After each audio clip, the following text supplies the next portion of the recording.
진짜 제 손이 너무 막 분주한 거 있죠. 막 얼마나 정신이 없는지 모르겠습니다. 이 방송 레코딩도 또 해야 되죠. 참 오늘 이런 점은 없는 것 같습니다. 아이고 참. 근데도 좀 잘 이렇게 가서 얼마나 감사합니다. 여러분 그런 저의 심정을 좀 이해해 주시기 바랍니다. 손이 10개라도 모자란 그런 상황. 서로 사랑하라 이 말씀의 제목을 삼고 기원해 받겠습니다. 저는 오늘 교회 공동체 시리즈 9번째 말씀을 전하는데요. 여러분 교회 공동체는요, 사람들이 모이면서 생겨난 공동체가 아니라 하나님이 디자인하셨고 또 하나님의 아이디어가 되시는 것입니다.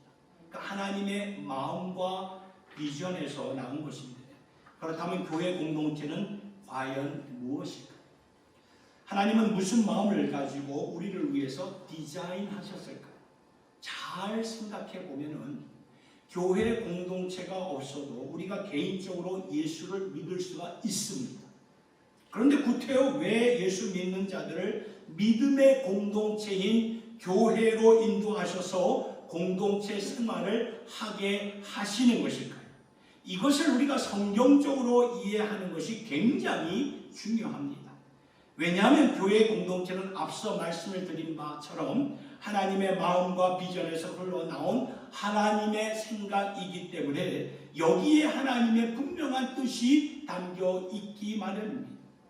그리고 교회 공동체를 통해서만이 우리에게 주시고자 하는 것을 받을 수가 있기 때문에 오늘 우리는 교회 공동체에서에 대해 제대로 알고 그리고 그걸 우리의 삶에 적용하는 것이 참 중요하다는 것입니다. 오늘 저는 여러분들과 함께 하나님께서 우리에게 믿음의 공동체를 주신 이유 중에 하나가 순종을 배우라고 말씀을 하십니다. 여러분 믿음과 순종은 따로따로 가는 게 아니라 믿음과 순종은 같이 가는 것입니다. 우리가 예수를 믿는다는 것이 도대체 무엇입니까? 예수 믿는 것을 추상적으로 생각하면 아무런 의미가 없어요. 예수 믿는 것을 실질적으로 보면 예수님 말씀에 순종한다. 그분의 계명을 따른다, 순종한다 그런 뜻입니다. 그래서 믿음과 순종은 같이 가는 거예요. 순종이 없으면 그건 믿음이라고 말할 수가 없는 것이지요.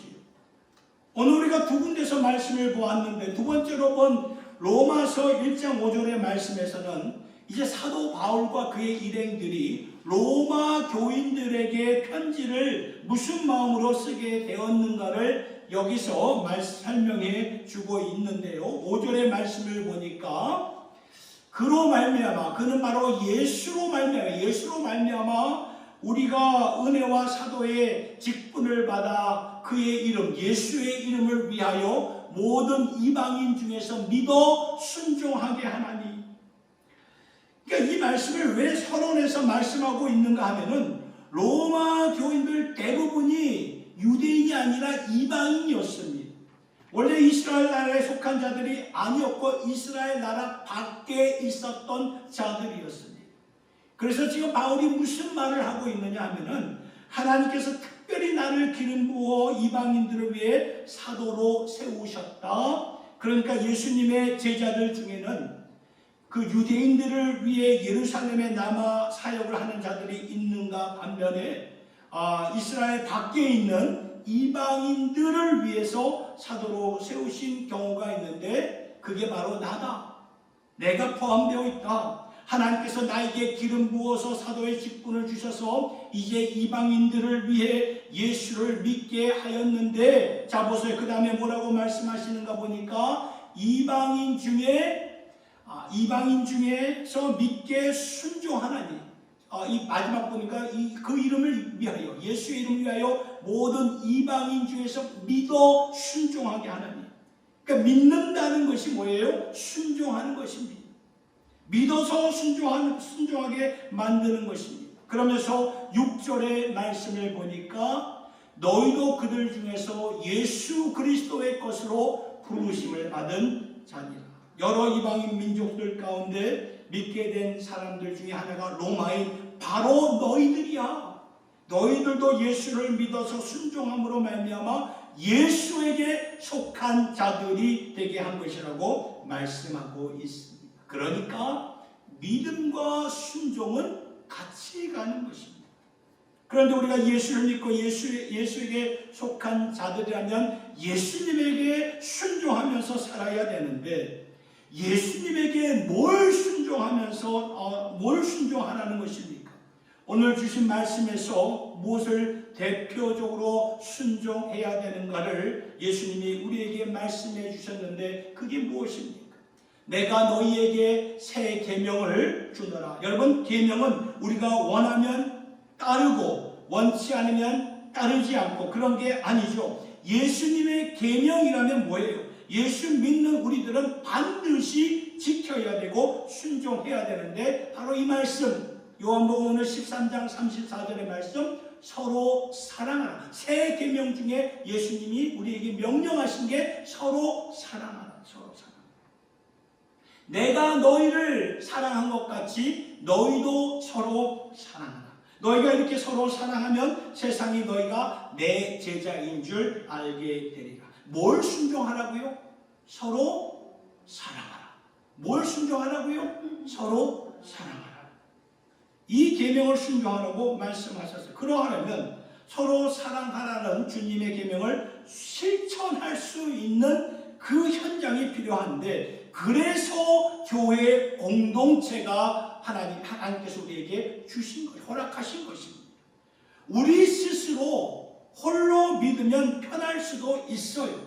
그런데 홀로 있으면, 혼자 믿으면 서로 사랑하라는 주님의 계명을 따르기가 굉장히 어려워요. 지킬 수가 없습니다. 실천할 수 있는 현장이 없는데 어떻게 서로 사랑하라 이걸 지킬 수 있겠느냐, 그 말이에요. 그래서 여러분, 주님의 계명을 순종하며 실천하라고 하나님께서는 교회 공동체, 새생명 비전 공동체를 우리에게 허락해 주신 것입니다. 예수님의 첫 믿음의 공동체는 누구였습니까? 제자들이었습니다. 12제자들이었습니다. 너희들 서로 사랑하라. 나는 이 계명을 주고 이제 떠난다. 내가 너희들을 사랑한 것처럼 너희들도 서로 사랑하여라. 이건 믿음 안에서만 가능한 것이고, 이거는 믿음의 공동체 안에서만 가능한 것이죠. 그러니까 교회 공동체가 없으면 우리가 주님의 계명을 실천할 수 있는 현장도 없고, 주님의 계명을 실천할 수가 없으면은 예수님을 진정 믿고 순종할 수 있는가, 그렇게 말할 수가 없다는 것이죠.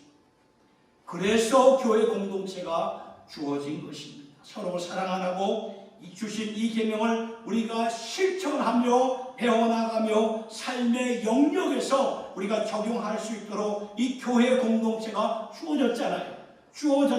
그렇다면 중요한 것은 우리가 뭘 해야 됩니까? 실천을 행하여야 된다는 거예요.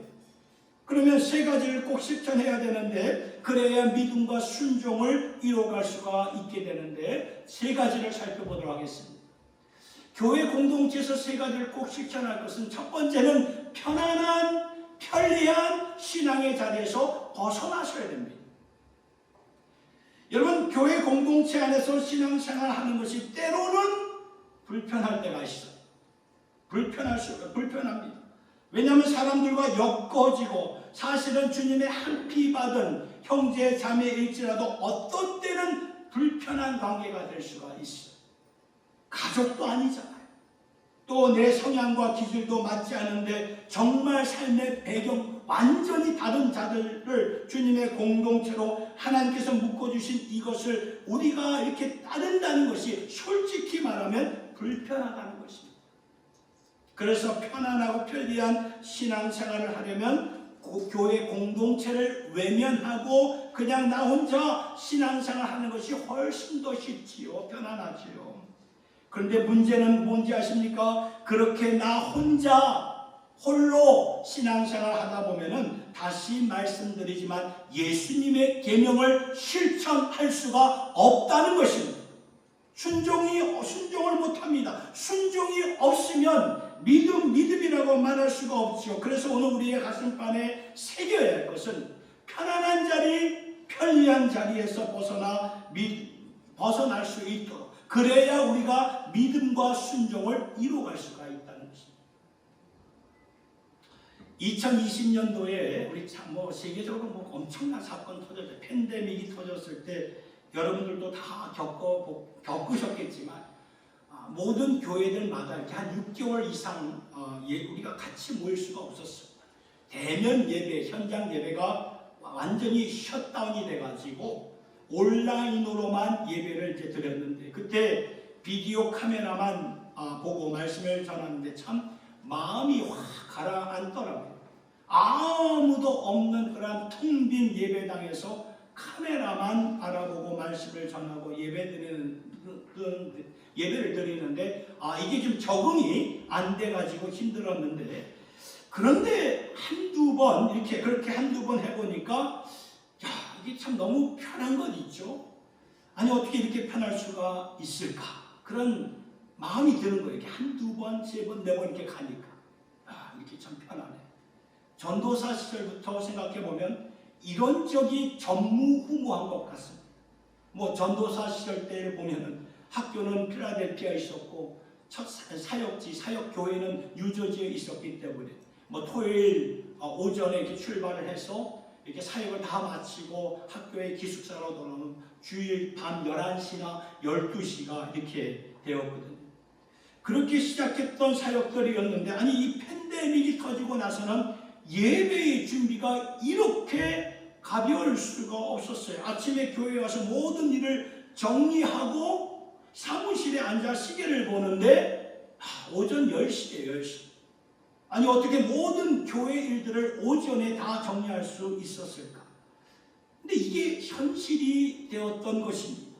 전혀 예상치, 생각지도 못한 일들이 벌어진 것이죠. 그러면서 그때부터 시간의 여유가 좀 많아지고 보니까 앞으로 이러한 주일들을 어떻게 보낼까 참 나름대로 행복한 고민들을 하고 있었던 저 자신이었습니다. 그런데 이런 시간들이 한 달, 두 달 이렇게 지나고 보니까 제 마음이 점점 허전해지면서 제 영성도 점점 쇠약해지는 것을 깨닫게 되었어요.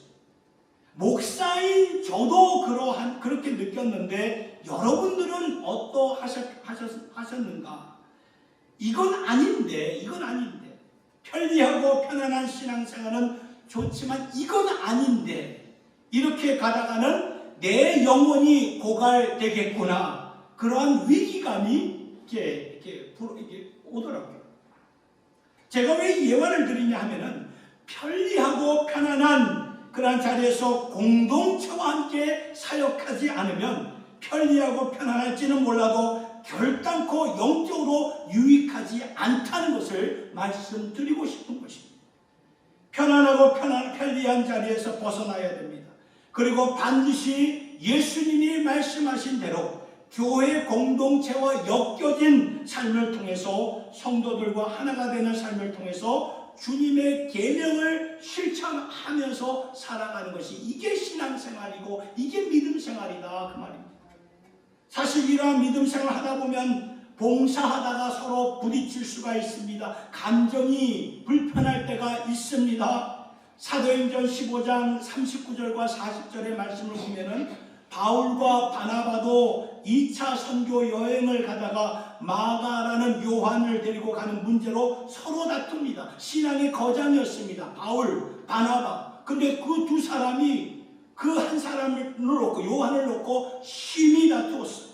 오늘날로 말하면 대빵 싸운 것입니다.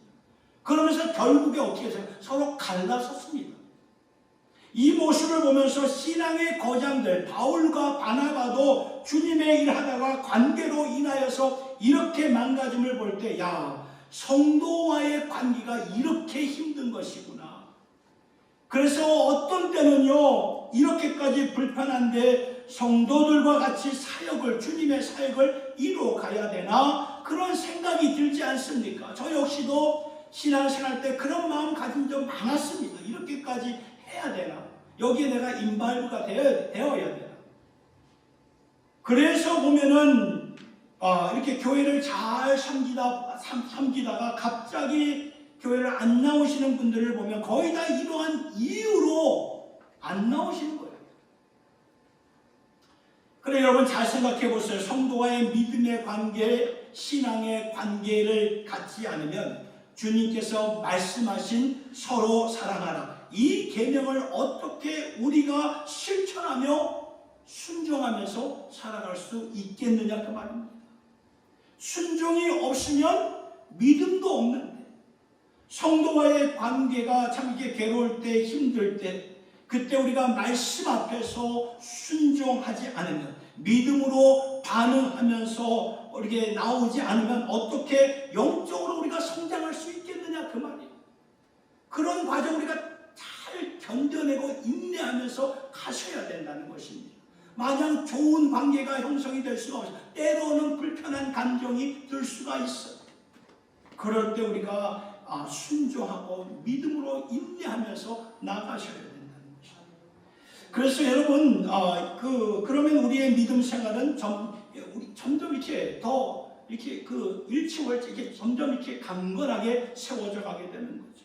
그래서 우리가 주님의 계명을 믿음으로 순종할 때 우리에게 주어진 영적인 그 유익함이 있는데, 그게 뭔지 아십니까? 그 중에 하나가 우리가 예수 안에서 성숙해져가는 주님의 백성들이 된다는 것입니다.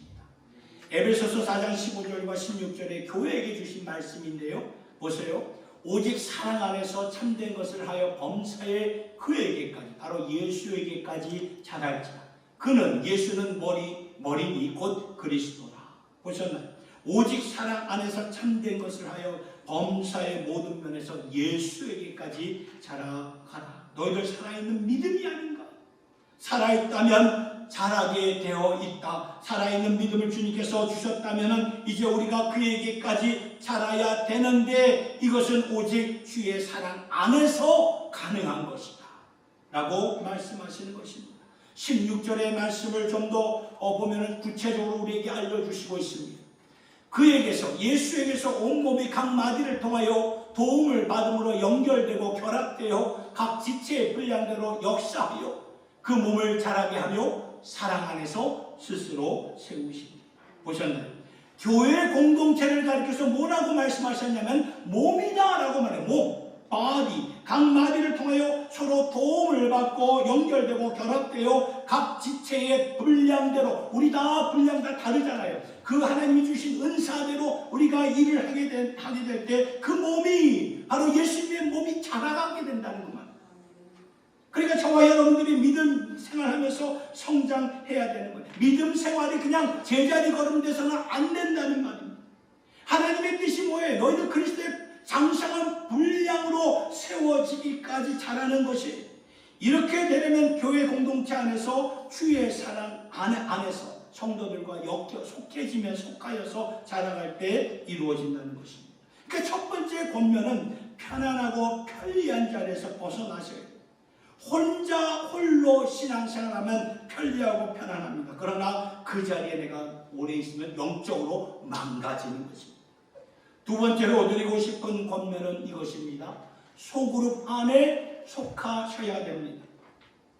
여러분, 교회 공동체는 모형이 아닙니다. 하나님께서 이 기초 프레임만 이렇게 만들고 이것이 교회 공동체니까 여기 들어갔다 나오면은 교회 공동체에 속한 것이다 라고 생각하는 분들이 있는데 아니에요.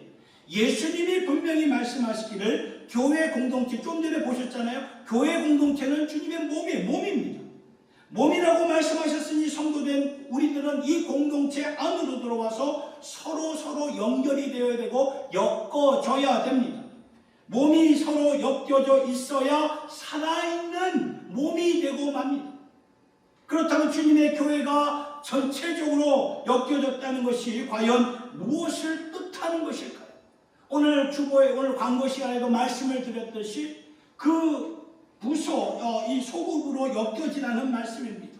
우리 주님의 몸대, 우리 교회, 우리 새생명 비전교회는 크게 세 개의 소그룹 부서가 있습니다. 말씀을 드린 바와 같이 예배부가 있고 선교부가 있고 봉사부가 있습니다. 이 부서에 여러분들, 성도님들 모두가 소속이 되셔야 되는 것입니다. 그냥 유명무실하게 소속되라는 말이 아니라 소속이 된다는 것은 그 부서에 참여하면서 서로를 격려하고 기도하고 축복하라는 그 말이에요. 또한 격주마다 실행하고 있는 이 라이프 케어 섬김 사역도 장애를 가지는 어르신들을 섬기는 사역이 아닙니까? 그래서 교회에서는 과일을 준비하여서 그분들을 섬기는 사역인데 지금 이 일을 우리 황미영 목사님이 감당하고 계시죠. 그러니까 여러분들이 시간을 내 가지고 같이 동역해 주셔야 됩니다. 이러한 봉사와 사역을 통해서 엮어 성도와의 사역을 이루어갈 수가 있게 되는 것이죠. 또한 양육이나 훈련을 통해서 이루어질 수가 있죠. 보면 우리 목요일 아침에 7시부터 목요 큐티 모임이 있어요. 여러분 이런 모임에 들어가서 소그룹으로 엮어져야 교회 공동체와 이렇게 연결이 되는 것입니다.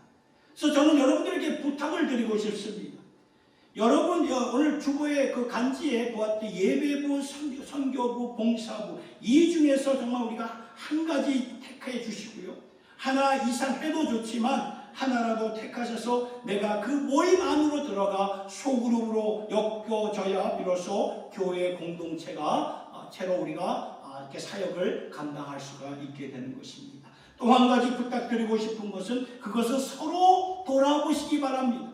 히브리서 10장 24절의 말씀을 보면은 이런 말씀이 있어요. 서로 돌아보아 사랑과 선행을 격려하여라. 서로 돌아보아 주님의 몸된 교회를 섬기는 일에 있어서 어떤 분들은 참 망설일 때가 있어요. 내가 여기서 무슨 일을 할 수 있을까? 예배부에서, 선교부에서, 봉사부에서 내가 여기서 무슨 일을 할 수 있을까? 좀 소극적인 자세로 빼시는 분들이 있어요. 그런 분들을 좀 이끌어달라 그 말입니다. 저도 지난날 교회 공동체 삶을 돌아보면 처음 교회 갔을 때에 참 서먹서먹한 그런 느낌을 받았어요. 그런데 그런 느낌이 다 금방 없어지면서 형과 누나와 또 또래의 친구들이 이끌어주니까 참 소그룹에서 이렇게 활동을 감당하게 됩니다. 그러니까 끌어주니까 이끌어주니까 사역을 감당하게 되더라고요. 오늘 우리도 서로 끌어주시기 바랍니다. 제가 LA에서 부교역자로 이렇게 사역을 했을 때 한의사로 일하셨던 집사님과 아내 되신 권사님이 교회에 이렇게 등록을 하시면서 아내 되신 권사님은 소그룹 모임에 잘 이렇게 적응하시고 참 교회 생활을 참 열심히 하셨어요. 근데 이제 남편 되신 집사님은 예배 드리고 친교할 때는 친교하지만 대부분 많은 경우에 예배 드리고 그냥 집으로 이렇게 가십니다. 그래서 기도하는 가운데 제가 언제 한번 집사님께 부탁을 했어요. 집사님 친교 후에 좀 우리 어르신들을 위해서 1시간 내지 2시간 정도 이 한방 사역을 좀 교회에서 해주시면 어떨까요? 그러니까 그 말을 듣고 그거라면 제가 이렇게 흔쾌히 할 수 있죠. 제가 해드릴 수 있습니다. 그래서 저는 그 어르신들이 이렇게 진료를 받을 수 있도록 공간이 없으니까 간이 그런 공간을 좀 만들어 드렸고 또 집사님은 그러한 그 공간에서 매주일마다 그 일들을 한방 사역을 그래서 어르신들의 얘기를 들어주고 침도 놔주고 또 이렇게 그러한 그 필요한 그러한 치료를 해주시는 그러한 귀한 일들을 감당하는 것을 보았습니다. 그러면서 그 집사님이 저에게 이런 말을 하더라고요. 목사님 이제 저는 밝은빛 교회 제가 이제 섬겼던 교회가 밝은빛 교회거든요. 밝은빛 교회 공동체가 되었습니다. 이제는 누가 뭐래도 이곳이 나의 공동체가 되었습니다. 그러니까 제가 그 말을 듣는 누군가가 이렇게 붙잡아 주었고 누군가가 끌어 주었기 때문에 교회 공동체를 이렇게 맴도는 게 아니라 그 안으로 들어와서 그런 하나님이 내게 주신 은사를 달란트를 사용하게 된다는 것이죠. 그러니까 사역을 통해서 봉사를 통해 교제를 통해 친교를 통해 선교를 통해 그리고 양육을 통해 어디서든지 우리가 엮여져야 교회 공동체 소속이 되는 것입니다. 그래서 우리가 이번 기회에 참 소그룹에 전부 다 이렇게 속하셔서 오늘 주님께서 주신 말씀 서로 사랑하라 이것을 실천하며 살아가는 여기에 모인 주님의 권속들이 다 될 수 있기를 예수님의 이름으로 축복합니다. 우리 세 번째로는 끝으로는 이것입니다. 어려운 관계에서도 인내하셔야 됩니다. 어려운 관계에서도. 다시 말씀드리지만 사람과의 관계가 제일 어렵잖아요. 제일 어려워요. 아예 관계를 안 가지면 편합니다. 부담스럽고 불편한 감정 가질 필요가 없잖아요. 사랑과의 관계가 없으면. 그러나 하나님께서는 신앙의 공동체를 통해 성도들끼리 엮어주셨어요. 나와 배경이 다르고 생각이 다르고 기질이 다르고 그런 분들을 다 이렇게 엮어주셨다는 것입니다. 그러고 보면 우리 다 다양하잖아요. 그렇기 때문에 때로는 대화 가운데 마찰이 생길 수가 있고 때로는 불편할 수가 있고 어려운 관계가 형성이 될 수가 있습니다. 앞서 이 신앙의 거장이었던 바나바와 또한 사울도 이렇게 대빵 싸웠는데 우리라고 해서 이렇게 비껴나갈 수 있겠습니까? 주 안에서 교제하고 섬기고 봉사하다 보면 예기치 못한 어려운 관계가 당연히 이 안에서 생기게 마련이에요. 그러면 그 안에서 거기서 어떻게 해야 되느냐 그 말이에요. 인내하셔야 돼요. 이게 중요해요. 시가 인내하는 것입니다.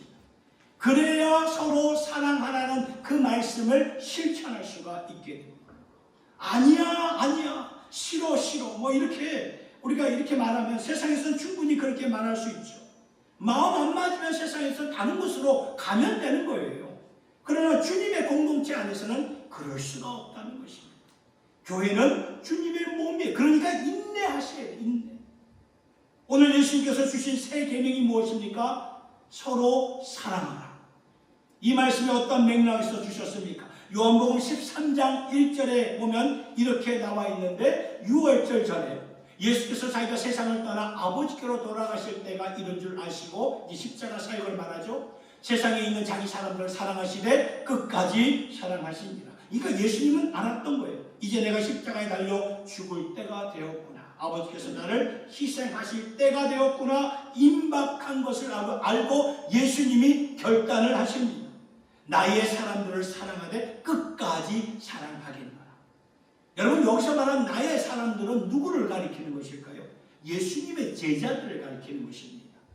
그런데 보면은 예수님의 12명 중에 한 사람은 은 30개로 예수님을 팔 사람이었죠.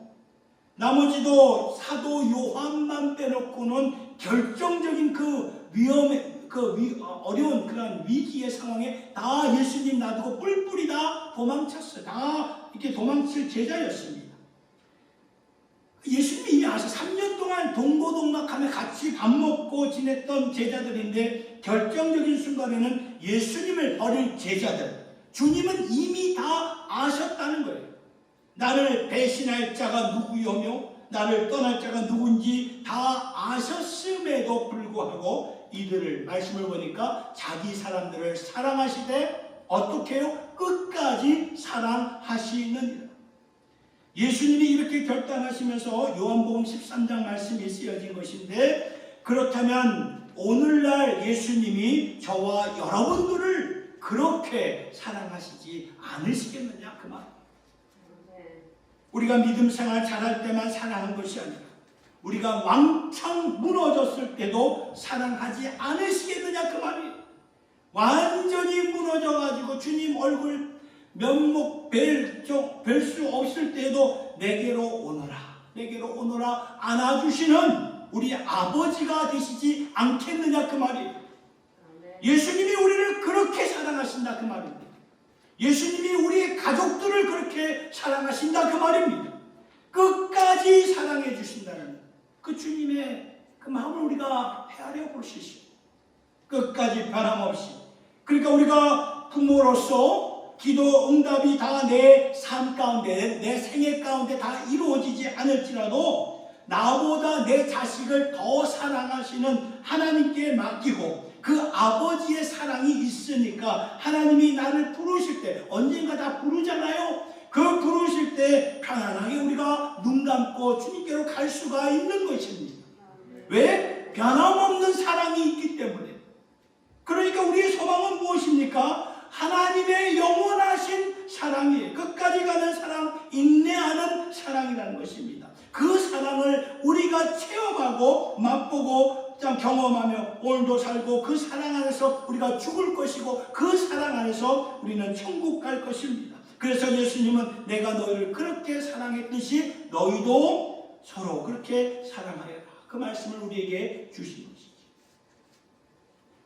여러분, 사랑이 무엇입니까? 사랑. 세상에서는 사랑이 뭐라고 물으신다면 눈물의 씨앗이라고, 뭐 이런 세상 가사도 있고 시도 있지만, 사랑이 도대체 무엇입니까? 세상에서 말하는 사랑과 하나님이 말씀하시는 사랑은 완전히 차원이 다른 사랑입니다. 사랑장을 잘 말해주는 장이 고린도전서 13장 말씀이죠. 그래서 사랑장이라고 말하는데, 그 말씀에서 사랑을 설명할 때 제일 처음으로 주는 말씀이 뭔지 아십니까? 고린도전서 13장 4절의 말씀을 보니까 사랑은 뭐예요? 오래 참고. 이게 첫 시작이에요. 사랑은 오래 참고. 여러분, 저는 살아가면서 이 세상에서 사랑을 말할 때 사랑은 오래 참고 이런 말하는 것을 보지 못했어요. 성경에서만 이렇게 말하잖아요. 성경에서 사랑은 오래 참고. 왜 이런 말씀을 주시는지 아십니까? 하나님이 우리를 그렇게 사랑하셨기 때문이에요. 하나님이 세상을 그토록 사랑하셨기 때문이죠. 여러분, 생각해 보세요. 하나님이 오늘 이 기후 변화를 통해서 오늘 얼마나 덥습니까? 우리 트라이시티 제가 한 12년 살면서 이렇게 더운 때가 있었나? 물론 더운 때 있었지만 이렇게 후덥지근한 때는 없었어요. 바람, 이렇게 습도는 없었고 그래도 더웠지만 바람은 신선했는데, 이번에는 이 한 주간은 열풍에 습도까지 마치 제가 동부에 있는 그러한 느낌이었습니다. 그러니까 이러한 기후를 완전히 내리 한 몇 달 동안 이렇게 하나님이 이렇게 하신다면, 지속하신다면 이 세상이 어떻게 될까요? 망하는 건 시간 문제예요. 그러니까 여러분, 천지를 창조하신 하나님이 보실 때 이렇게 죄악 가운데, 죄악의 구렁텅이 가운데 사는 사람들이 하나님을 외면하고 무시하는 이 세상, 그냥 망하도록, 그냥 무너지도록 놔두실 수 있는 우리 하나님 충분히 되실 수 있어요. 그렇게 하실 수 있어요. 그런데 아직까지도 인내하시면서 사랑하시잖아요. 하나님이 세상을 이처럼 사랑하세요. 이것이 하나님의 사랑이기에, 그래서 성경은 우리에게 사랑을 가르쳐 주실 때 사랑은 오래 참고 오래 참는 것이다. 이것이 하나님으로부터 배울 수 있는 사랑이라는 것입니다. 그러니까 우리가 인내를 하셔야 돼요. 하나님이 허락하신 그 자리, 엮여진 그러한 교회 공동체 안에서 인내하셔야 됩니다. 어려워요. 힘듭니다. 그러나 인내하셔야 됩니다. 도저히 못하시겠다면 우리가 성령 하나님께 도와달라고 간구하셔야 됩니다. 사랑할 수 있는 마음 하나님 좀 주세요. 하나님 의지하면서 인내하면서 사랑할 때 마침내 어떻게 될까요? 우리의 형상이 예수님의 형상으로 점점점 변하게 되어 간다는 것입니다. 사랑하는 성도 여러분, 오늘 우리는 주님의 공동체가 무엇인가? 교회 공동체는 순종을 배우고 순종할 수 있는 현장으로 허락하신 자리라는 것을 꼭 기억하시기 바랍니다. 이게 실천할 수 있는 이곳이 현장의 사역의 그러한 모습, 사역의 자리입니다. 이것 없으면 편리할 수는 있겠지만 주님의 계명을 실천할 수가 없습니다. 주님의 계명을 실천해야 이것이 진짜 믿는 것이고 우리가 예수님에게로 자라가는 그런 삶의 모습이 아니겠습니까? 그러하려면 편안하고 편리한 신앙을 벗어야 됩니다. 그래야 주님께로 더 가까이 가는 삶으로 되는 것이고요. 그리고 소그룹으로 반드시 속하셔야 되고, 그리고 그 자리에서 하나님이 허락하신 가족이니까 정말 인내하고 끝까지 인내하시고 사랑하는 것입니다. 그러한 가운데 하나님의 영광이 주의 백성된 저와 여러분들 통해서 세상에 드러나게 되는 줄로 믿습니다. 서로 사랑하라, 서로 사랑하라. 가정에서, 교회에서, 일터에서, 우리의 삶의 영역에서 꼭 인내하면서 순종하면서 살아갈 수 있도록 예수님의 이름으로 축원합니다.